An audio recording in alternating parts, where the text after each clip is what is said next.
Hey guys, Studious Toe here, and what you're about to see is every single death from an entire playthrough of Dark Souls.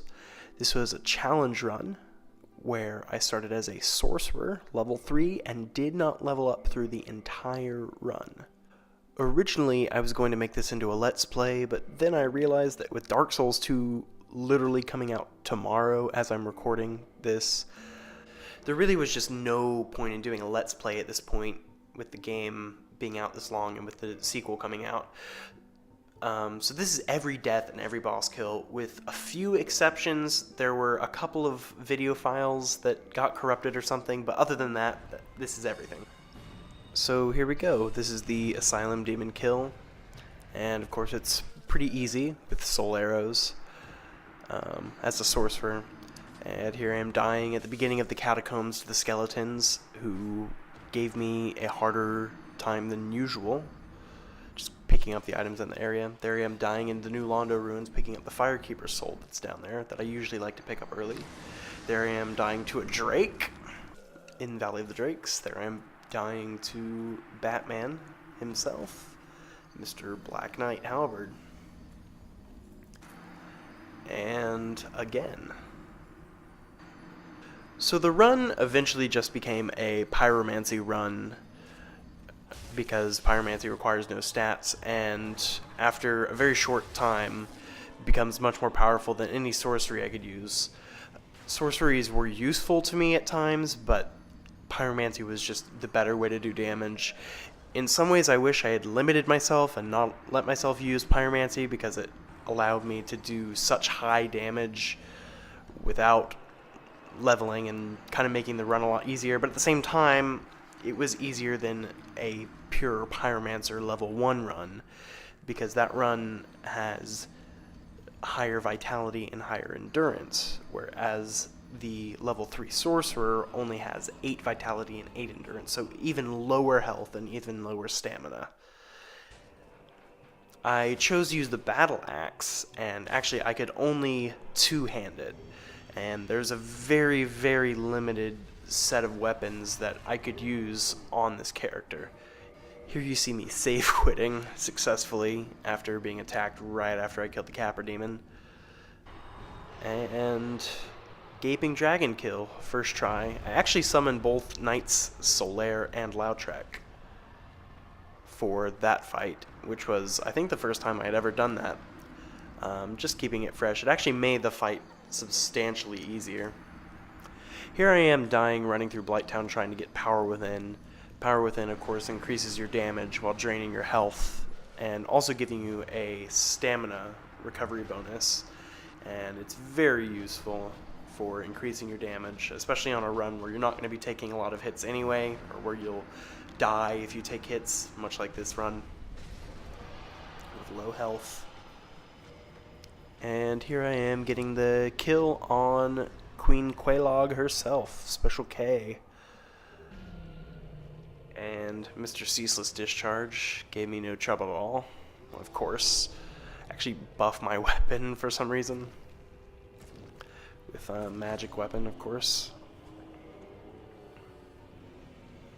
And wave goodbye to the toddler son of chaos.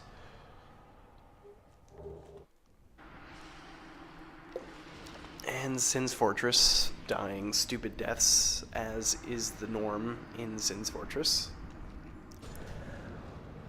And that one kind of made me mad.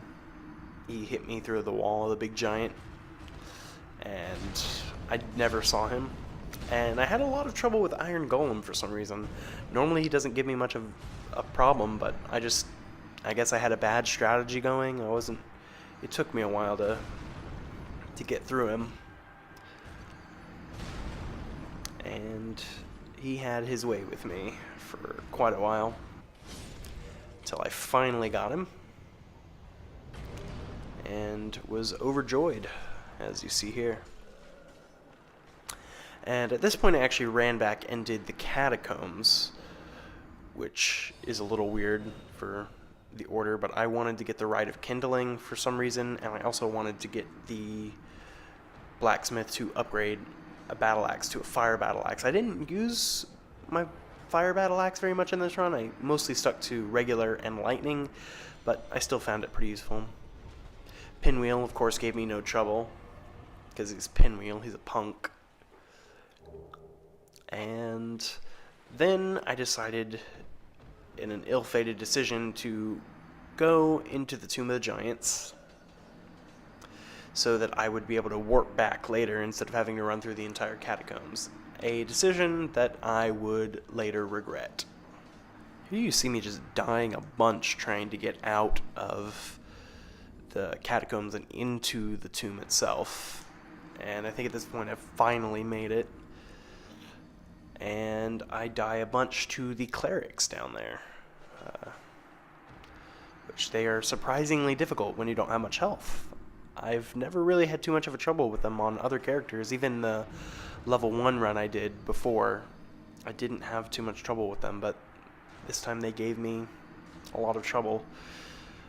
And then furthermore, getting out of Tomb of the Giants and back to Firelink Shrine was a huge pain. It took me a good 45 minutes, I think, just trying to get past these enemies that I really couldn't.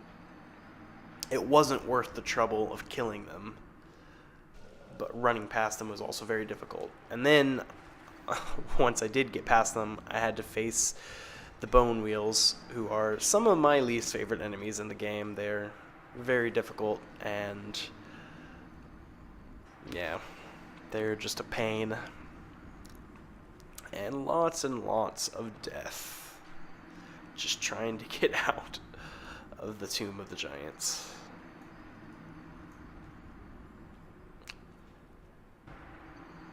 And finally, I made it to Anor Londo, and had more trouble than usual also with the Painting Guardians. I know a lot of people have a lot of trouble with the rafters in Anor Londo. I've never had just a lot of trouble, but for some reason this playthrough they gave me a lot of trouble. The Silver Knights are giving me a little trouble also. And I think there's one more before I finally get to ONS, Ornstein and Smough, which was probably the hardest boss on this run through. If not Calamite, it was definitely Ornstein and Smough. Or Four Kings. All of those took me multiple hours to complete. I don't think any other bosses gave me nearly as much heartache and grief as did Ornstein and Smough, Four Kings, and Calamite. Ornstein and Smough comes at a difficult place in the run just because I don't have a very upgraded hand and I don't have very strong spells, and I can't really take any damage from them. There are a couple attacks I can take, a couple attacks I can block, particularly from Ornstein, but especially when I get into Super Smough, once he's big, after I've killed Ornstein, it really just is a matter of how well I can dodge, and evidently I'm not that good at dodging. So lots and lots of dying to Ornstein and Smough. You'll see a little bit of playing around with my strategy, what pyromancies I'm choosing to use on them. I think for a while I was using the Darkmoon Seance ring, which gives you an extra attunement slot, and then switching it out for another ring after I'd cast Power Within on myself. That's a strategy I like to use, especially when I'm running not very many attunement slots. I like to use the Darkmoon Seance ring and give myself an extra attunement slot just to cast Power Within and then switch out the ring. It's very useful on Four Kings, where you have to have the Covenant of Artorias ring on. But I'll talk a little bit more about that once we get to the Four Kings. And more deaths. You can see this really was not a fun time. It started not being fun, especially when you see there that I got him to within one hit of death. And just very annoying. really trying my patience. I think I did all of this in one sitting. I know for both Calamite and for Kings, which we'll get to later, I did those in multiple sittings just to not kill myself. That's something I find very useful in Dark Souls, is just to take a break if I'm stuck on something for a while. I've been playing the game for a year and a half now, but if I ever do a weird run like this, a challenge run, and something's just not working for me, I'll take a break or I'll try something different in the game, which apparently that's something Dark Souls 2 is going to be very good about, is letting us go other places in the game and not really getting stuck into one particular area. It's supposed to be a very open world in that we can pretty much we'll have more options of where to go at any given point in the game. And as you can see, I died a lot to Ornstein and Smo. It's getting kind of boring to talk about. And we're almost done with Ornstein and Smo. All of these deaths. Just a few more to watch.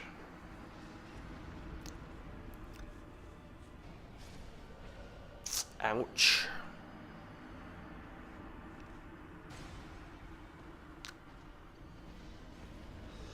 They really just don't let up, do they? And I think it's this one. Yep, this is the kill. Finally, after I think about 3 hours, I got the kill. And was thrilled, of course, to be able to do something besides them. Here I am just dying stupidly to the Titanite Demon in the Undead Parish. I think I died twice to him before heading out into the forest and taking on Moonlit Butterfly and Sif, neither of which actually killed me. Although I did die a few times trying to summon Beatrice without taking out the enemies, just being lazy. I finally just decided to take matters into my own hands and kill them very quickly on my own. And going swimming. And poor puppy. Killing Sif, Great Grey Wolf Sif. And then I decided to head to the Four Kings. I died a few times in New Londo, trying to get the key, and just rolling off to my doom, like a noob. And actually, I ended up just killing Ingward with sorcery, because it was just too much trouble to try and kill all these enemies or run past all of them. It was a real pain, so I decided just to kill him with my sorceries. I died a lot. Stupid ways like that, just rolling off of edges, being impatient. Kind of humorous, I guess. And eventually I did finally open up the seal and finally start to take on the Four Kings. I got the Ember first, of course, and then set off on a journey of several hours of Four Kings. Now, Four Kings is probably my favorite boss in the game. It's definitely a challenge, especially for newer players, and of course it is just a DPS race. It's getting as much damage in as you can in a short period of time. I don't really have too much experience with Four Kings if I'm not doing a high amount of damage and I'm having to fight multiple kings at once. I'm not too experienced with that. I usually end up just using pyromancy or using something overpowered, which I guess is the key to any run of Dark Souls, is just make sure you're overpowered in some way. Of course, there's the poise stacking method. Here you see a ghost killing me through the fog gate, which I hate, and a dark wraith killing me. Now, like I was saying earlier, I always find it useful to use the Dark Moon Seance Ring to give myself an extra slot of attunement, and use that for power within, and then just unequip that input on, say, the Bellowing Dragon Crest ring to boost the power of my pyromancy and my sorcery, I always find it very useful. It gives you an extra slot and potentially increases your damage, or gives you, well, it essentially gives you an extra ring slot, if you look at it that way. There I am, dying one hit away from death with the Four Kings, and of course very frustrating. I'm jumping to my doom.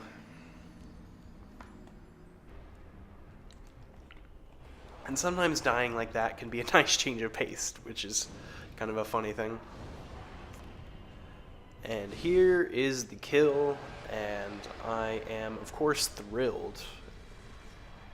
Part of what makes Four Kings so frustrating and so time-consuming is how far away it is from the bonfire at Firelink Shrine. It's a good minute and a half at least running from the bonfire to the boss door.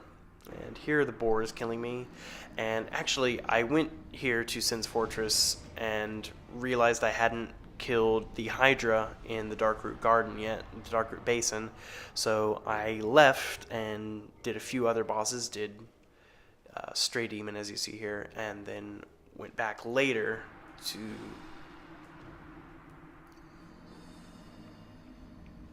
get my broken pendant so that I could go to the DLC. Here's Seath killing me and cursing me, which doesn't matter since I have the rare ring of sacrifice on, which is always a good idea instead of having the regular ring of sacrifice. That death is intentional. Unfortunately, it was in vain, because when you first walk out of your cell in the Duke's Archives, the music will play, and if you die after the music has played, then the music will turn off. So it just makes your whole run through there a lot easier. So I usually just kill myself. I had to do it twice because the first time I did it, the music hadn't been triggered yet, so I made that mistake. Here I am owning Seath the Scaleless. If I had just quit game, I probably could have gotten him on the first try. He killed me once because of a clam. Actually, he didn't kill me, a clam killed me. And here I am trying to attack the Centipede Demon. Didn't go so well. And here's Demon Fire Sage killing me. Demon Fire Sage, I always have a trouble with the first few moments. Once I get past the first few moments and am in the actual fight itself, I don't have much trouble, but it seems like he oftentimes can just insta-kill me pretty easily if I don't react properly. I just don't have those first few moments of the fight within me very well. I'm not good at dodging those first few attacks. Night Brolair not helping me. And finally I just realized, why don't I just cast at Centipede Demon? I think some of my Centipede Demon footage was lost, or I just forgot to put it in the video. Either way. Here's some deaths. I did part of the Siegmeyer of Katarina storyline. I didn't finish it and get the Titanite slab from his daughter. I just didn't feel like it, honestly. Bed of Chaos gave me an unusually large amount of trouble, more than normal. And so did the Titanite Demon. I actually saved Solaire and summoned him for the Gwyn boss fight, spoilers. But, so I used the Daughter of Chaos bonfire to do Bed of Chaos from. Bed of Chaos is just an annoying boss to begin with. The developers have apologized for their treatment of this boss. It's an interesting concept, but another thing that makes Bed of Chaos annoying, besides just what you have to do itself, is how far away both of the bonfires you could conceivably do it from are. There's the one in Lost Izalith, there's the hidden bonfire, also there's the bonfire that you find Solaire at, and there's the Daughter of Chaos bonfire, and all three of those are pretty long runs to the boss door, so it's really annoying to have to run that far only to have a dumb boss fight. And speaking of dumb boss fights,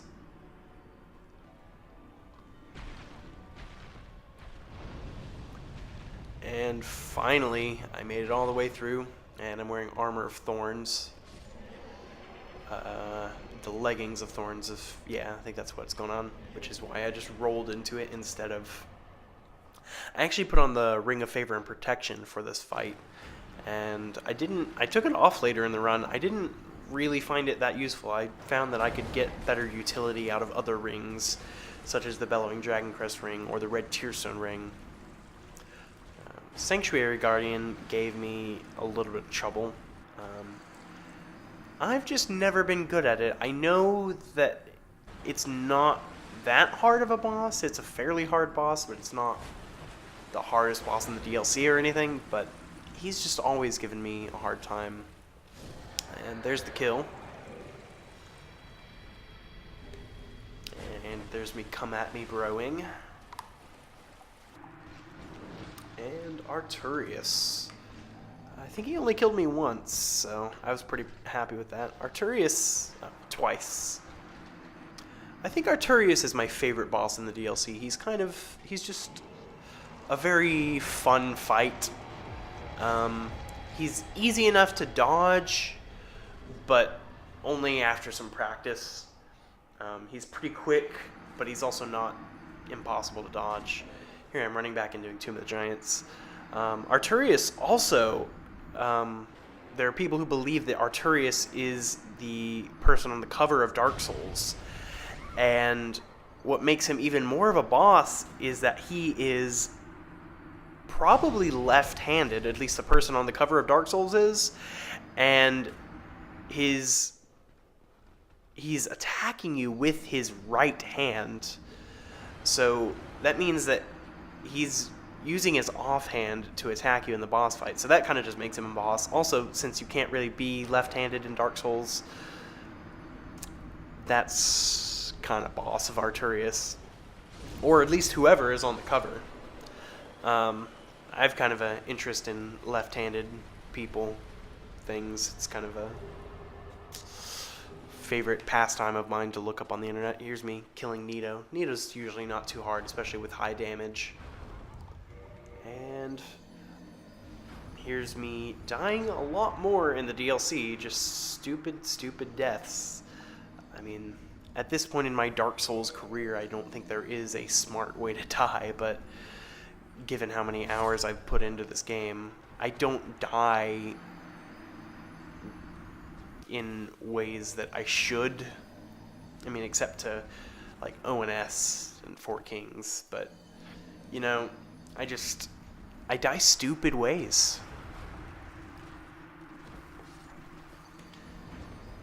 And more just DLC wrecking me.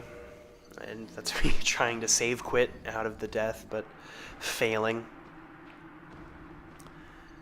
And more getting wrecked by the bloated heads, the pumpkin heads, as I like to call them.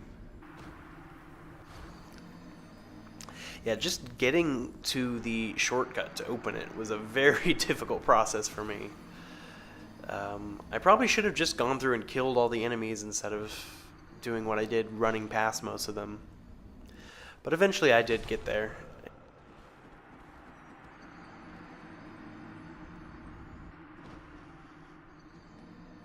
Yeah, I probably should have handled most of the enemies in the DLC differently. I kind of just ran past all of them, and there are some times when it would have probably been easier and quicker just to fight them.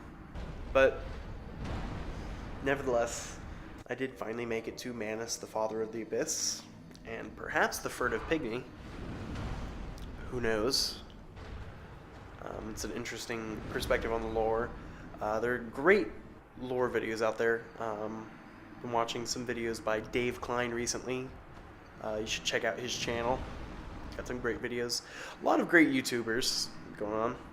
So if you're interested in the lore, Dark Souls definitely has a very rich backstory and lore to it.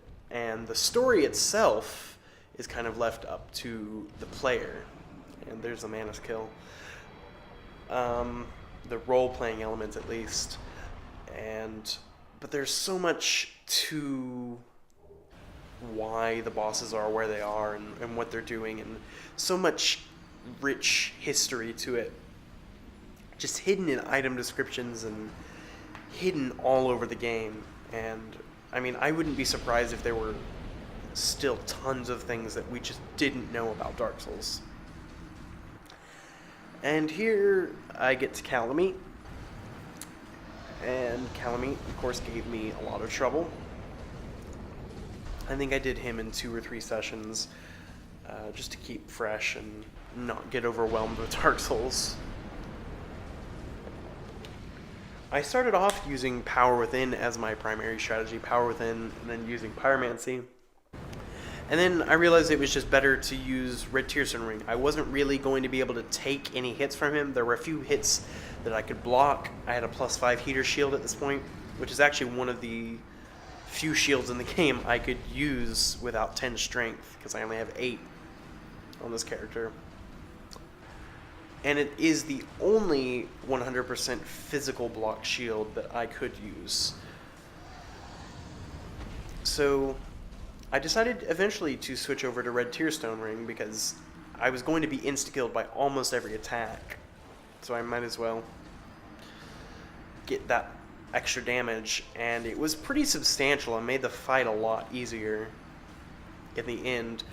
I found that I was only healing when I was healing Power Within damage, and I wasn't healing Calamite damage, so that's why I decided to switch after a while. Sometimes you get in a rut and you just have to change your strategy up in Dark Souls, and that's what I did here. After a while I took a break and came back and realized that I could be more effective.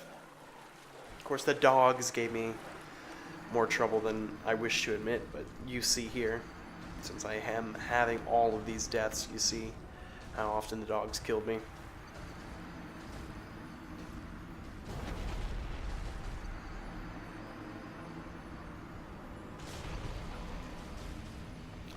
Calamite is a lot like the Four Kings in that one of the reasons he's so annoying is that he's a pretty far walk from the bonfire, and it just takes so long to get started in the fight because then you have to go down the side of the cliff either on the ladder or by taking the jumps, which I used when I was doing Red Tearstone mode.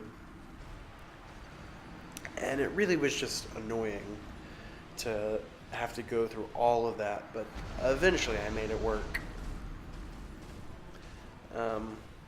ONS is, I can get to from the bonfire to the boss door pretty quickly, whereas Four Kings and Calamite are both fairly distant. And I think that's one of the things they've worked on in Dark Souls 2, is making it where, especially if you die a lot to a boss, you can get back to the boss quicker. I don't know all the details of that yet, but we'll see as the game comes out. I'm thrilled for the game. And here, I finally get the kill. I don't know if I earned the come at me bro, but I definitely earned the prostration, which I use here in just a second. I'm just happy to be done with the fight finally.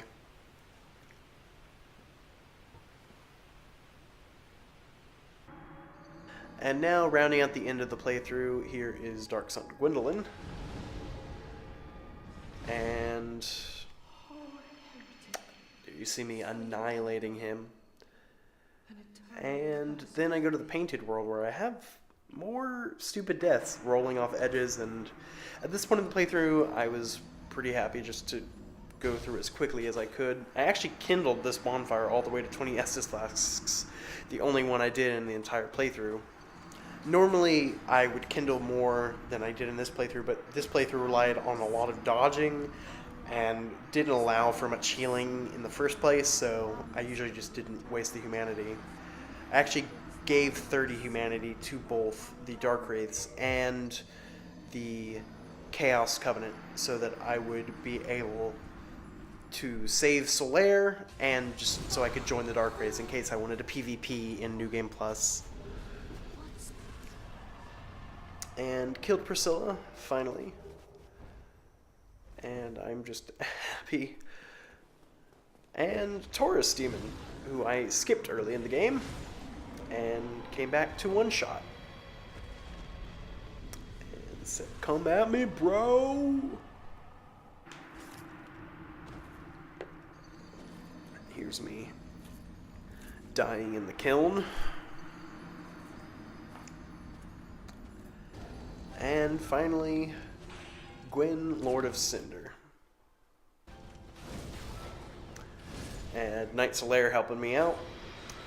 And that is the run through. And that is every death and boss kill. Asterisk, of course, with those few exceptions. If you enjoyed what you saw, feel free to leave a like. And if you want to see more videos like this, I will be posting some more soon with Dark Souls 2 coming out, especially when it comes out on PC. And if you want to see more, subscribe.